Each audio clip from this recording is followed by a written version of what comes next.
Hola, bienvenidos nuevamente a las entrevistas de Tú Mismo y hoy vamos a hablar de psicología transpersonal, un tema que a mí personalmente siempre me ha atrapado desde los tiempos de Ken Wilber. Por cierto, está citado aquí en el libro de Vicente Merlo, que estamos presentando, Iniciación a la psicología transpersonal. Vicente, muchas gracias por recibirnos nuevamente ahí en tu casa. Gracias, Aurelio, por la invitación y siempre es un placer dialogar contigo. Es mutuo. Vicente, repasamos antecedentes para los amigos que tal vez no te conozcan mucho. Sí. Que eres doctor en filosofía, escritor y profesor, especializado en yoga, meditación, budismo e hinduismo. Has vivido durante años en la India, eres socio fundador de la Sociedad de Estudios Índicos y Orientales, como también de la Asociación Transpersonal Española. Eres autor de numerosos libros y acabas de publicar justamente el de Iniciación a la Psicología Transpersonal, por una editorial que podemos decir que acaba de nacer, Editorial Mater Latina. Un saludo a los amigos de allí. Y vamos a hablar justamente de psicología transpersonal, más que nada porque, a ver, en el mundillo de las terapias, de la psicología propiamente dicha, la psicología transpersonal prácticamente irrumpe en los últimos tiempos, desde el reconocimiento de la psicología como tal, y bueno, podríamos hablar que a partir de tu libro, que es súper recomendable porque hay un poco de, digamos, de autobiografía, si se puede decir, ¿no? Es como tú te has metido en esto. ¿Cómo fue ese proceso de inmersión en un mundo que tal vez no estaba pensado, o sí, pero es un nuevo camino que se va abriendo en tu caso, y me gustaría compartir tu experiencia? ¿Cómo sería esto? ¿Cómo fue? ¿Cómo sucedió? Sí. Bueno, solo es autobiográfica la introducción, en realidad, aunque luego voy contando algunas cosas, pero básicamente es la introducción que coincide con lo que me comentas ahora. Y la verdad es que la figura de Antonio Blay, que para tantos de nosotros fue importante, fue una figura crucial, y recuerdo el momento en que nos dijo, cuando estábamos cenando con él, tenéis que leer a Ken Wilber. Acababa de aparecer entonces, porque estoy hablando de los años mediados de los 70 probablemente, máximo comienzos de los 80, cuando Wilber había publicado sus primeros libros, 2 o 3, en Estados Unidos, pero aquí todavía no estaba traducido. Y otro autor que es un poco el fundador de la astrología transpersonal, aquí es menos conocido, que es Dane Rudhyar, pero los que lo conocemos apreciamos su obra porque no solo es el fundador de la astrología contemporánea, sino de la astrología transpersonal después. Quizás de los dos tendremos tiempo de hablar. Yo destacaría 2 momentos más. Un momento es cuando se funda la Asociación Transpersonal Española, Manuel Almendro, que era un poco el que estaba aquí moviendo el asunto de lo transpersonal, y nos reunimos 12 o 14 personas en Madrid y aparece la primera asociación transpersonal. Yo diría que es la primera, tampoco estoy totalmente seguro, y después fueron apareciendo otras. Y finalmente, el hecho de estar impartiendo clases en 2 formaciones distintas de psicología transpersonal aquí en Barcelona, pues fue también emprender un nuevo ritmo para profundizar cada vez más. Y finalmente ofrecí un curso online por Zoom sobre psicología transpersonal, donde había un grupo de profesores brasileños y me dijeron, hombre, nos ha gustado mucho y aquí no se conoce demasiado, ¿por qué no lo conviertes en libro? Y he de confesar que el origen del libro está en esas sesiones que tuvimos en el curso online, pero que luego fue revisado, retocado, ampliado y presentado como libro más o menos coherente. Has hablado de Antonio Blay, y justamente Antonio Blay es para muchos un desconocido, desgraciadamente. Un breve perfil de él, ¿qué nos podrías contar? Porque la verdad que tenía toda la intención de poder dedicarle un programa entero a Antonio Blay, ¿no? Realmente.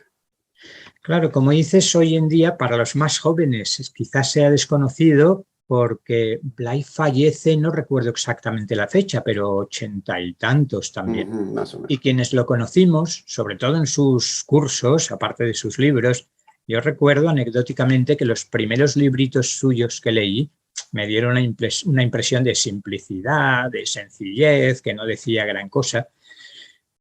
Error intelectualista de creer que si no es un discurso sofisticado, aquello no merece la pena.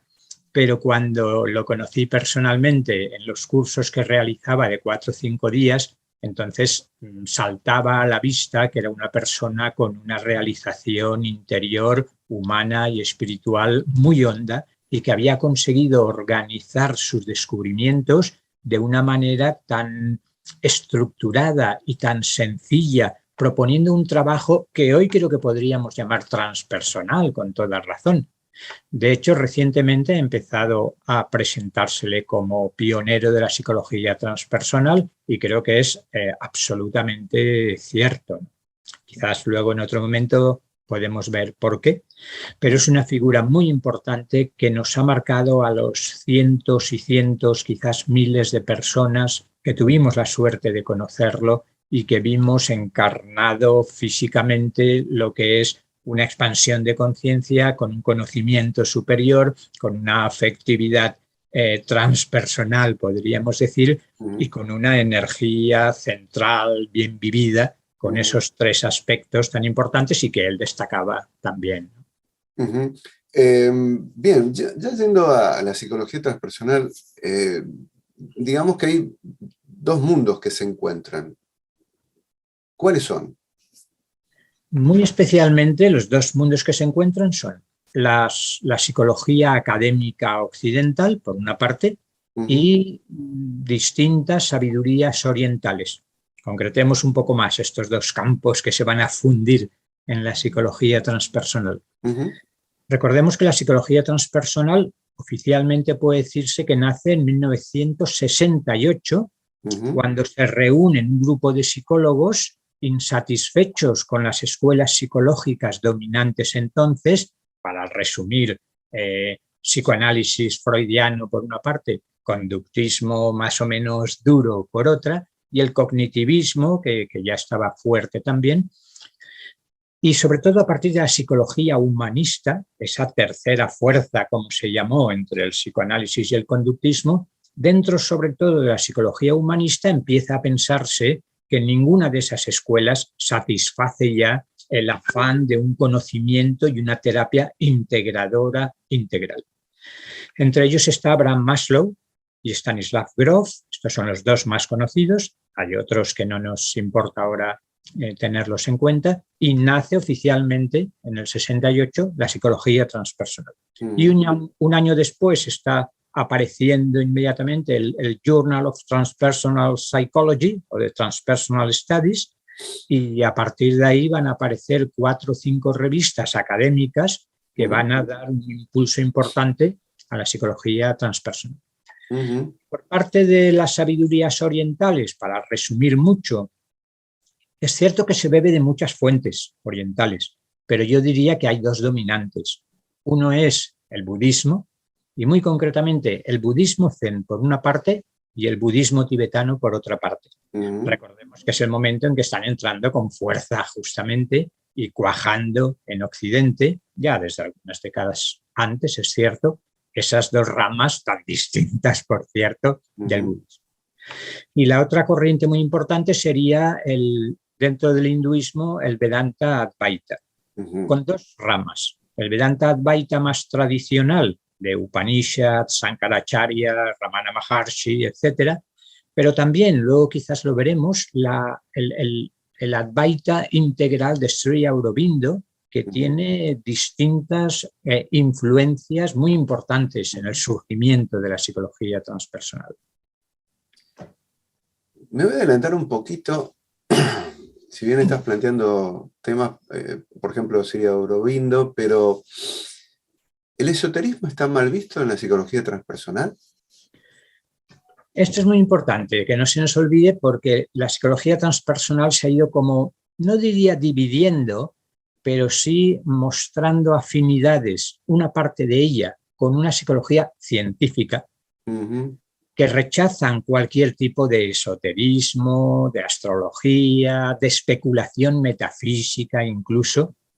Nombres como Glenn Hartelius, Harris Friedman y tantos otros, desde dentro de la academia, de las universidades, están proponiendo que la psicología es una ciencia humana, social, desde hace ya unas cuantas décadas, y por tanto la psicología transpersonal, si quiere ser respetada académicamente, tiene que cumplir los requisitos de cualquier ciencia. Los objetos de estudio son distintos, porque aceptan, estos psicólogos transpersonales, académicos, científicos, podríamos decir, aceptan la existencia de dimensiones superiores de la conciencia, de estados de conciencia transpersonales. Pero el método ha de ser científico y no empezar a hacer especulación barata con presuposiciones y con teorías metafísicas. Esto es una rama de la psicología transpersonal. Luego está aquella rama que sí que está abierta no solo a una metafísica en el buen sentido de la palabra, sino incluso a una concepción esotérica. Quizás luego recogemos algunos de ellos, de momento solo menciono el caso de Roberto Assagioli. Roberto Assagioli es un psiquiatra italiano que bebió muy profundamente tanto de Freud como de Jung y después creó su propio enfoque, su propia escuela psicológica, a la que denominó psicosíntesis. Y sabemos, ya que un poco has mencionado la palabra esoterismo, que a mí cada vez me cuesta pronunciarla más, Roberto Assagioli conocía las tradiciones orientales y las tradiciones esotéricas, concretamente de Alice Bailey. No es un secreto, o es un secreto a voces, el que Roberto Assagioli aparece como uno de los discípulos a los que se hace referencia en el discipulado de la Nueva Era, esa importante obra de Alice Bailey. Por tanto, Roberto Assagioli estaba abierto a esa influencia. Pero también otros muchos. El propio Dane Rudyard tiene un libro en defensa de Elena Petrovna Blavatsky, la fundadora de la teosofía, nada bien vista en la mayoría, no en todos, ni de los esoteristas ni de los transpersonales. Por tanto, hay una rama abierta a la teoría metafísica, por decirlo en términos positivos, a la filosofía que va más allá de la psicología como ciencia y algunos de ellos, no muchos, abiertos también al esoterismo. Ahora bien, en los más representativos, que yo diría que son Grof, Wilber, Washburn, Jorge Ferrer, ahí hay poco esoterismo. Quizás algunos de ellos en el fondo han flirteado o hasta han estudiado el esoterismo, pero como son todos ellos académicos, pues les cuesta utilizar esta terminología y la bibliografía del esoterismo serio. Me voy a meter un pelín más para después ir por otros derroteros. ¿Qué aporta, hace concretamente la astropsicología? Porque en este tema también hay discusiones, ¿no? Sí. Sí, dos de los grandes campos de la astrología serían, uno, la astrología mundial, que se fija en los acontecimientos a nivel planetario o a nivel de países, digamos, un poco más externos.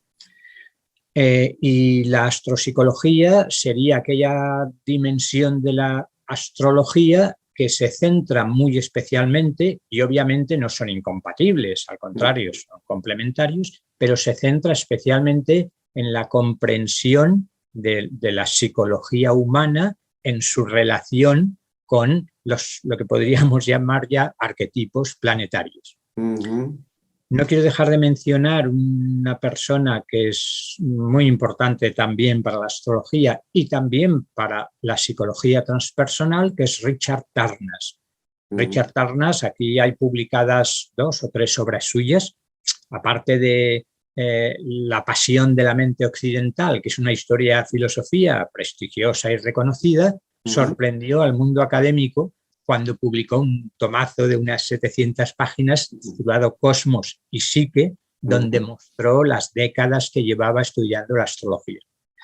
Yo, desde que apareció, no dudo en recomendarlo como uno de los libros que puede abrir mentes a los escépticos que dicen astrología, pero si eso es una pseudociencia, no es serio.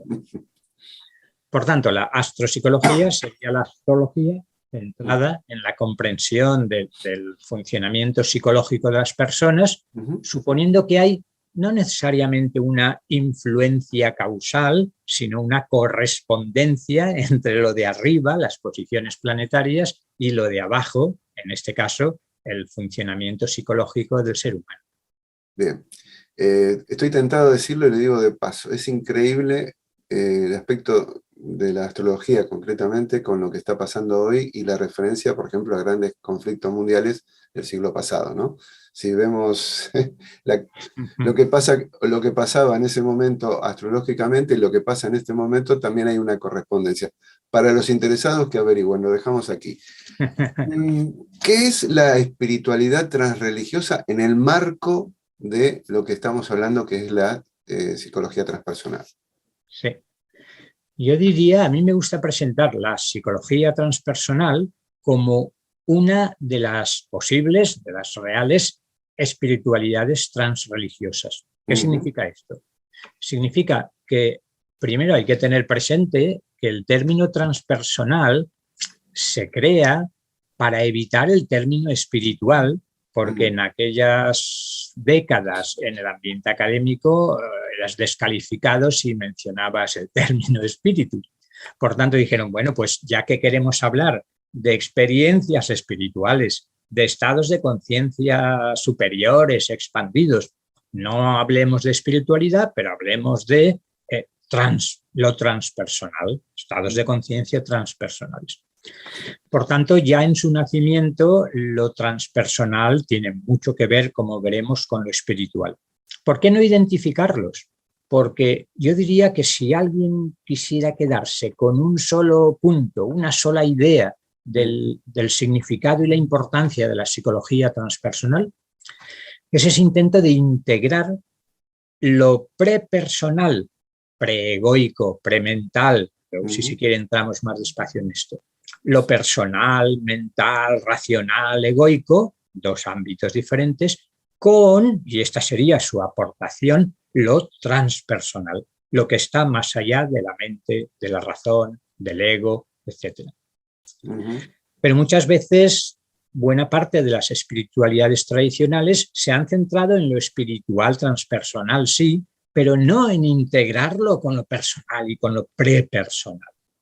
Ese análisis detallado y ese tomarse en serio la importancia del trabajo interior psicológico con el inconsciente y con nuestras actitudes y nuestro comportamiento es lo que caracteriza a la psicología transpersonal.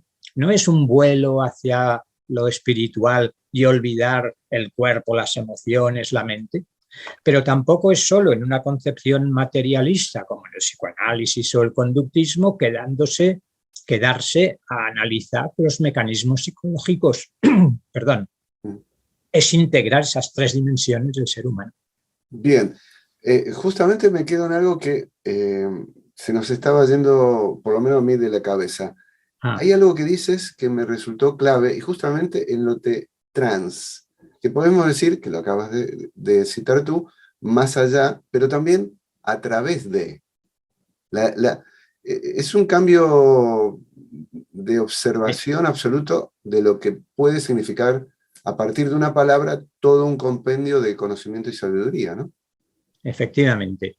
Y una vez más, Dane Rudhyar, el astrólogo al que hemos mencionado, que yo siempre lo reivindico, bueno, y él mismo se autorreivindicó, como el primero en utilizar sistemáticamente y con una definición clara lo que significaba transpersonal. Luego sabemos que Grof y Maslow se pelearon por ver quién había utilizado antes, pero es que Rudhyar en 1930 y tantos está utilizando con todo rigor el término transpersonal. Y él es uno de los que enfatiza esa distinción. Es cierto que la primera impresión del término trans es que está más allá de, y por tanto sí que la psicología transpersonal se ocupa de lo que está más allá del ego, la razón, etc. Pero también es cierto que trans puede significar que atraviesa, que esas energías superiores esos estados de conciencia superiores se expresan a través de lo personal y, por tanto, atraviesan lo personal. La afectividad transpersonal no sería una experiencia exclusivamente mística vivida en un samadhi de inconsciencia corporal, sino que es estar viviendo la afectividad en el cuerpo, con el corazón abierto, y que nos atraviesen esos estados de conciencia afectivos transpersonales. Y lo mismo con la mente. No es una conciencia transpersonal como el yogi que entra en samadhi y se queda su conciencia en aquel mundo, sino que esa conciencia energía, chit shakti, desciende, nos transforma y transforma lo que hay a nuestro alrededor. Justamente estás hablando de experiencia transpersonal. Se trasciende el ego, que lo dices, pero ¿qué pasa con el tiempo y el espacio? Que también hay experiencias en las que se trasciende el tiempo y el espacio. Uno de quienes ha hecho una clasificación, a mi entender, más completa de las experiencias transpersonales es Stanislav Grof. Y Stanislav Grof hace una clasificación muy rica, se puede consultar, y unas de las experiencias transpersonales últimas serían justamente aquellas que tienen que ver con la trascendencia no solo del ego, de la razón, de nuestra personalidad, sino incluso con la trascendencia del espacio y el tiempo. Esto no es, una vez más, no es nada nuevo. Yo diría que la esencia de la experiencia mística en muchas ocasiones se ha descrito justamente como esa eternidad, aunque sea el ahora eterno, y por tanto no es algo nuevo, sería descubrir esa dimensión en nosotros en la que el tiempo y la muerte no puede hincar el diente. Por tanto, sería una típica experiencia transpersonal. ¿Podrías explicar brevemente de qué trata el mapa de la conciencia de Hawking? Sí. Me atreví a incluir a David, no es el físico más conocido con un nombre similar, sino que es un psiquiatra también, poco conocido en los medios transpersonales. Yo no lo he visto citado una sola vez en las bibliografías transpersonales, pero creo algo parecido a lo que sucedía con Antonio Blay, que encaja perfectamente justo en lo que estaba diciendo, en tomarse muy en serio lo prepersonal y lo personal. Como psiquiatra hace unas descripciones de los distintos niveles de conciencia, de ese mapa de la conciencia que decías, extraordinarias, lúcidas, fruto del conocimiento de tantos pacientes y de su propia realidad inconsciente. Pero por otra parte, desde su niñez ya, desde su adolescencia, David Richard Hawkins tuvo experiencias muy importantes, espirituales, transpersonales, y a partir de ahí empezó a presentar un particular mapa de la conciencia que ideó y que iba desde el número 0 hasta el número 1000. Desde el 200, después hablaremos de cómo a través del test muscular kinesiológico empezó a calibrar cualquier cosa. Los libros, los personajes históricos, los medicamentos, como hacen muchas personas, ¿no?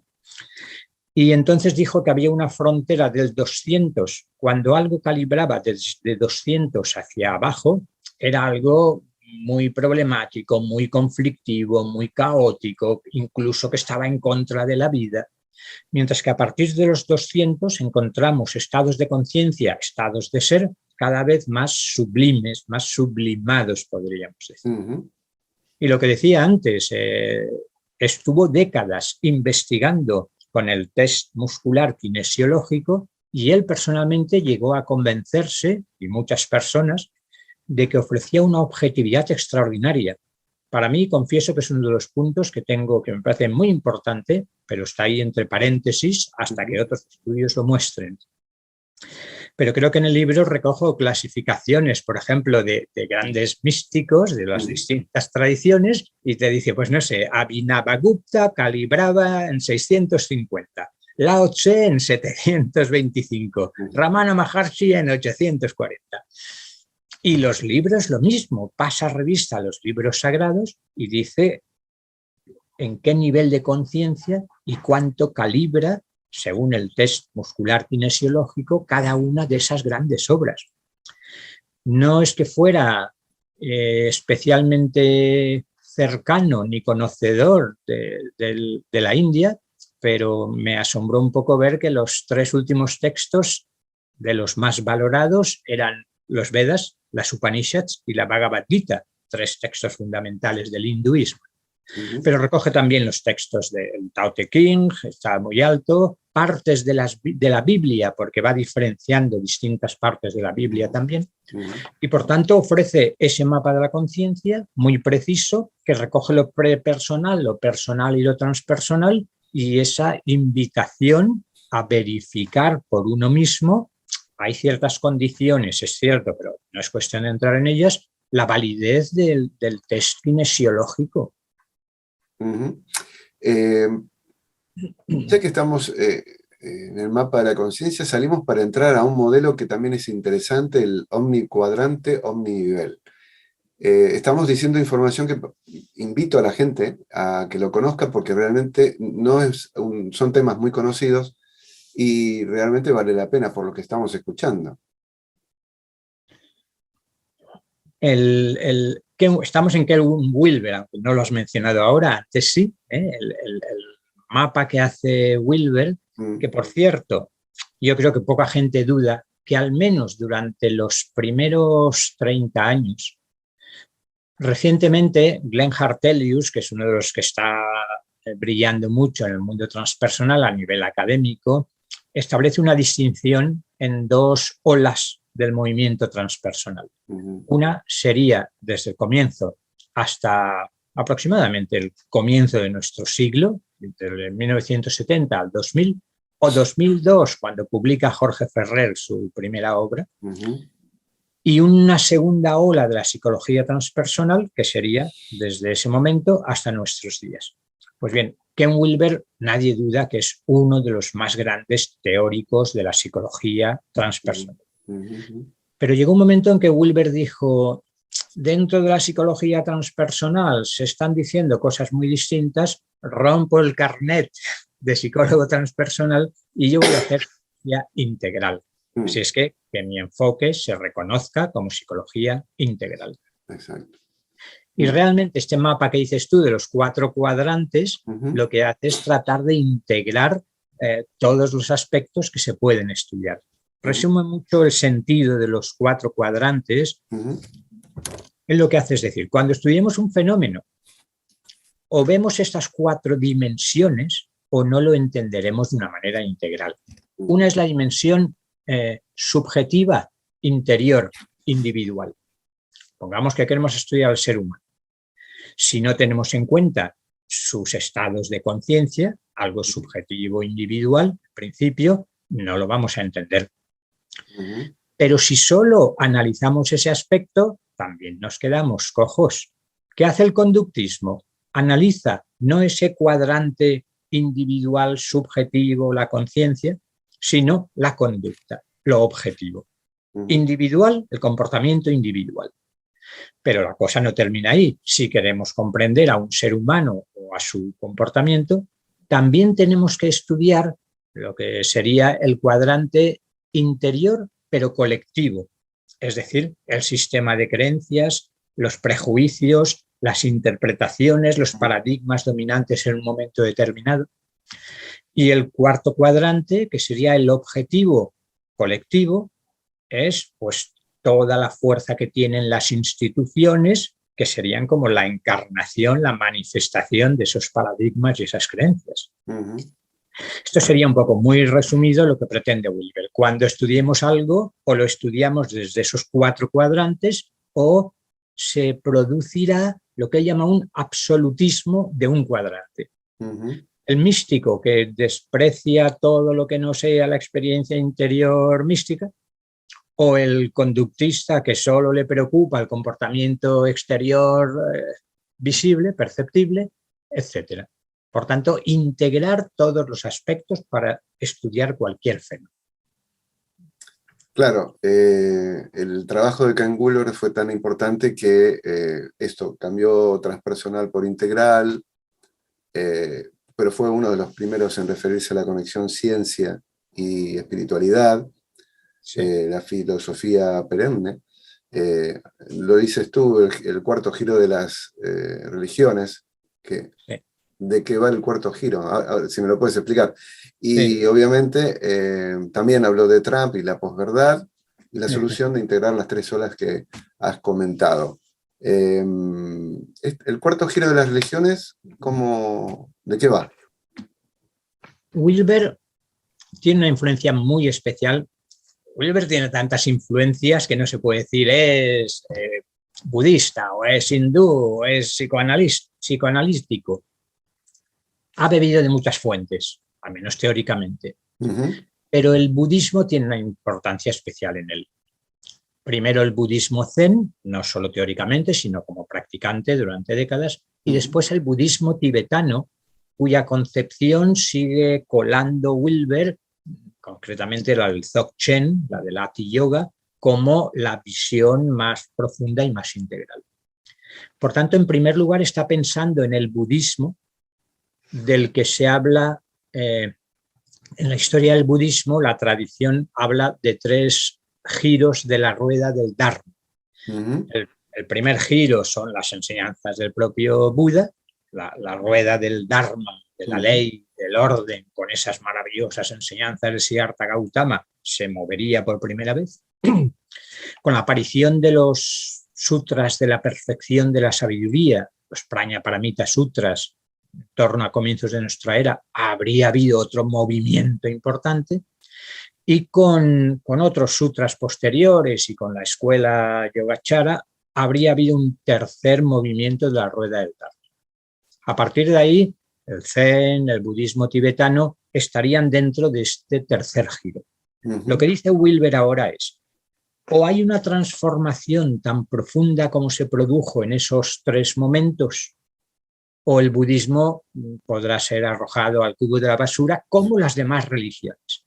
Porque lo que hace es decir, o unimos, voy a entrar en estos 2 conceptos muy brevemente, despertar y desarrollo, o no estaremos a la altura de los tiempos. Y esto es válido para cualquier religión. Las religiones tradicionales se han ido enquistando en sus dogmas, en sus jerarquías, y no están a la altura de nuestro tiempo. Es cierto que él reconoce que algunos autores sí que están presentando ya en las distintas tradiciones lo que sería un cuarto giro en su propia tradición. Y el cuarto giro básicamente es tener en cuenta, en lo que a las religiones respecta, no solo el despertar, la iluminación, que es aquello en lo que se han centrado las tradiciones contemplativas, sobre todo las tradiciones místicas, espirituales, sino, y aquí entra lo más característico de Wilber, la importancia que tiene el desarrollo, tanto individual como colectivo, en toda la humanidad, de distintas estructuras de conciencia. Por no alargarme, la llaga en la que ha puesto el dedo Wilber es decir, es que estamos viendo personas con un despertar muy importante, léase maestros espirituales de distintas tradiciones, roshis zen, lamas tibetanos, maestros sufíes, chamanes, como se quiera, maestros hindúes, que todo el mundo reconoce, y yo también, dice Wilber, que han despertado en mayor o menor medida, no hace falta que sea el iluminado total, hablemos de distintos grados de iluminación, pero maestros importantes, que sin embargo su conciencia afectiva, su conciencia intelectual, su conciencia estética, su conciencia, los distintos tipos de lo que Howard Gardner llamó inteligencias múltiples, si se quiere, no se han desarrollado debidamente. Recuerda aquella frase célebre del budismo de vacuidad es forma y forma es vacuidad. La iluminación es la misma en todos los tiempos porque es tomar conciencia de la vacuidad, terminología budista. Pero la forma va cambiando a lo largo del tiempo. Entonces, la iluminación en el momento actual no tendría que ser solo iluminación interna de descubrimiento de la vacuidad, o de la plenitud en terminología budista, sino también que los distintos aspectos de nuestra conciencia se hayan desarrollado a la altura que nuestro tiempo permite. Y esto es lo que hace que algunos maestros despiertos que están en un nivel tradicional, no sé si vale la pena entrar en los 6, 8, 10 o 12 niveles del desarrollo que establece Wilber, pero supongamos que un maestro está en un nivel tradicional de pensamiento, de actitud, de comportamiento, y que está bastante iluminado. Pero cuando discípulos que en cuanto al desarrollo, aunque no en cuanto al despertar, están más desarrollados, valga la redundancia, por ejemplo, están no en una visión mítico-tradicional, sino en una visión racional, científica, o incluso en una visión integral, plantean preguntas al maestro o sin plantear preguntas, lo que hemos dicho muchas veces, hemos llamado la caída de los gurús. Resulta que algunos maestros muy iluminados, como no han trabajado su parte inconsciente, la parte prepersonal y la parte personal, aunque hayan abierto su conciencia a estados superiores, pues hemos asistido a la caída de muchos gurús con problemas importantes de sexo, segundo chakra, prepersonal, de poder, tercer chakra, manipura, prepersonal, o de problemas en las relaciones afectivas, cuarto chakra, anahata. ¿Por qué? Porque el despertar espiritual no siempre se ha visto acompañado del desarrollo y la integración adecuada de los niveles inferiores. Me quedo pensando en muchos ejemplos no muy lejanos, pero bueno, continuamos. Lo has mencionado, Jorge Ferrer. ¿Qué nos puedes contar de él con su enfoque participativo, ¿no? Que añade evidentemente un modelo diferente dentro del mundo de la psicología transpersonal? Sí. Justamente cuando antes hacía referencia a esas dos olas, la primera, los 30 primeros años de la psicología transpersonal, y la segunda, los 20, 22 años del siglo XXI, Jorge Ferrer, con su obra, Jorge Ferrer es un catalán, como el término puede invitar a pensar, pero que con distintas becas se fue a Estados Unidos y con una segunda beca estuvo en el California Institute of Integral Studies, lo menciono porque es especialmente importante para el desarrollo de la psicología transpersonal. Allí estuvo estudiando y conociendo a todos los que entonces eran los gurús, los popes, los mentores fundamentales de la psicología transpersonal y publicó su primera obra. En inglés el título era Revisioning Transpersonal Theory. Aquí se ha traducido como espiritualidad creativa. El caso es que hizo unas críticas muy elaboradas y muy lúcidas al paradigma dominante en la primera ola de la psicología transpersonal. Déjame que de momento me centre en un aspecto, luego si quieres entramos en otros, que sería el perennialismo que tú mencionabas. Toda la primera ola de la psicología transpersonal ha estado presuponiendo la existencia de una sabiduría perenne o de una filosofía perenne, tan querida para muchos de nosotros, y bueno, se presuponía que todas las tradiciones, esto es lo que diría el perennialismo, al menos en sus grandes místicos, en sus grandes yogis, en sus grandes sabios, en sus grandes gnósticos, habían descubierto lo mismo y estaban expresando la misma realidad, bueno, aunque de manera secundaria lo hiciera cada uno en su lenguaje, con sus condicionamientos culturales, históricos. Lo que hace Jorge Ferrer junto a otros es decir, vale, nos tomamos en serio las tradiciones espirituales, igual que las tradiciones psicológicas. Analicemos a fondo lo que dice la filosofía perenne. ¿De verdad que todos están diciendo lo mismo? En las últimas décadas, justamente, muchos de los estudiosos de las tradiciones místicas y contemplativas están señalando las diferencias. Esto es muy postmoderno, ¿no? Ya Wittgenstein decía, I will teach you differences, te enseñaré, te mostraré las diferencias. Y toda la postmodernidad trata de no identificar todo en el mismo saco, meter todo en el mismo saco, sino mostrar las diferencias de sexo, de género, de lo que sea, pero también en las experiencias espirituales. Entonces, una de las críticas de Jorge Ferrer a la primera ola de la psicología transpersonal es ese a priori dar por supuesto que todas las tradiciones están diciendo lo mismo. La metáfora más clásica es decir que, bueno, cada tradición es un río, pero todas van a dar al mismo mar.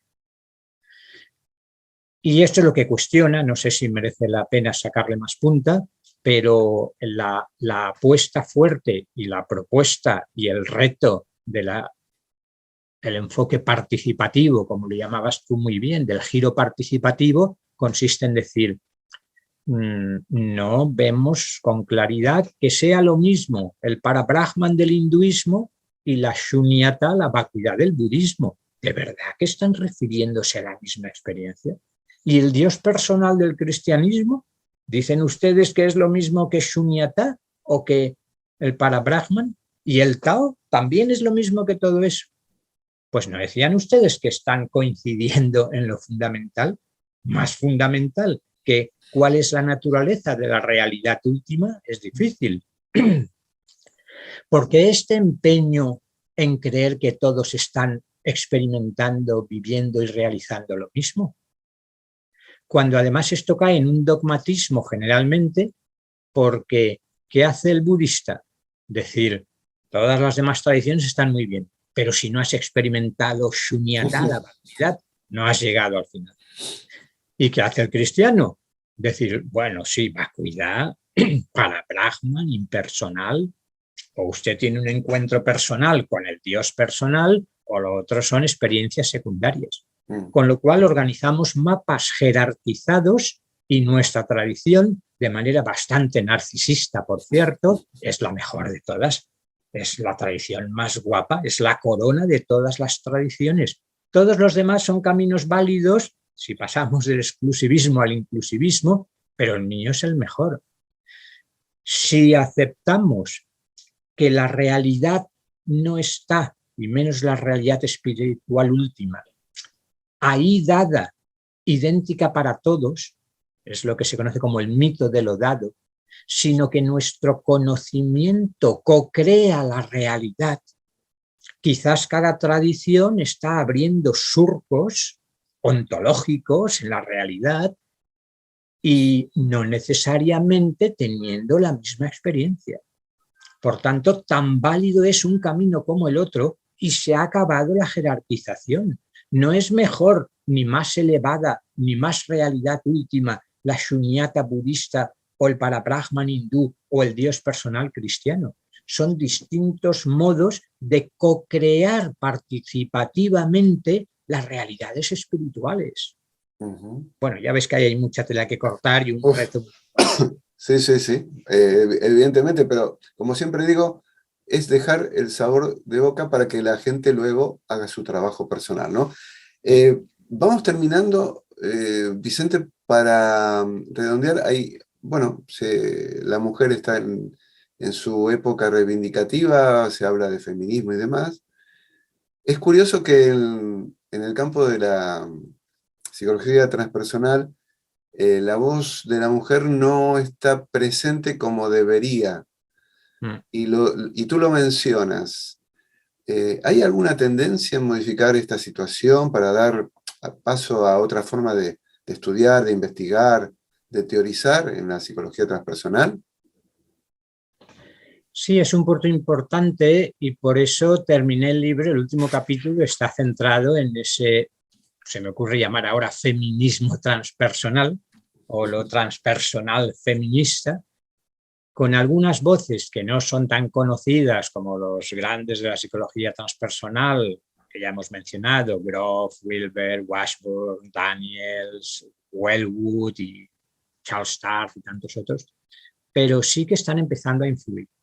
De hecho, esa segunda ola de la psicología transpersonal desde el siglo XXI estaría más cerca del paradigma participativo de Jorge Ferrer, del ecofeminismo de estas feministas a las que vamos a mencionar, de una espiritualidad feminista, y cada vez está abriéndose más. Solo una idea, para no extenderme demasiado.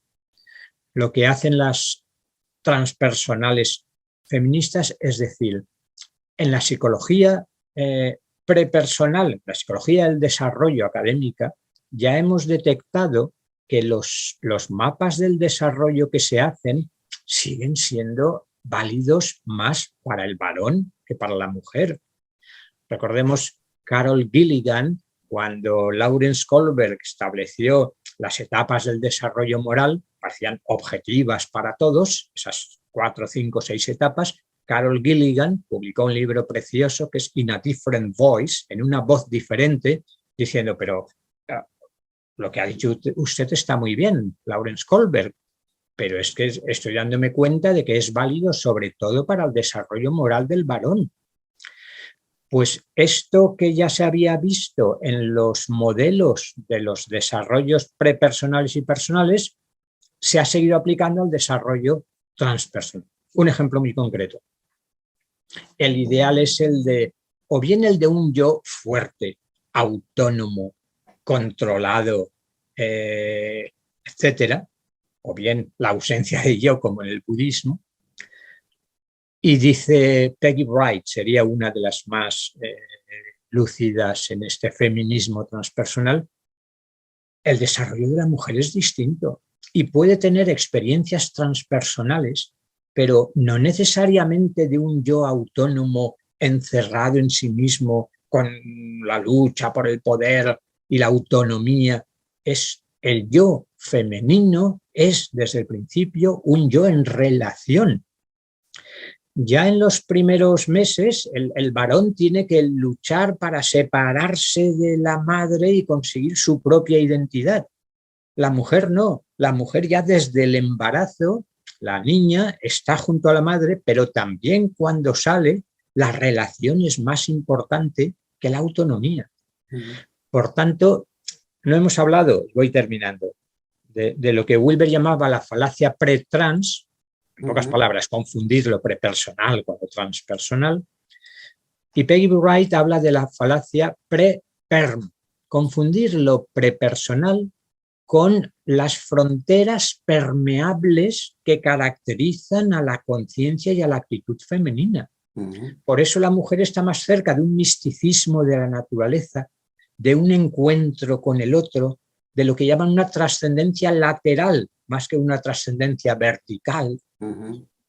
Por tanto, también en el desarrollo transpersonal la mujer tendría sus propios modelos y sus propios mapas que no corresponden con los dominantes de estos autores que la mayoría, por muy abiertos que sean, siguen procediendo de culturas muy patriarcales y han heredado esa visión fundamentalmente masculina androcéntrica.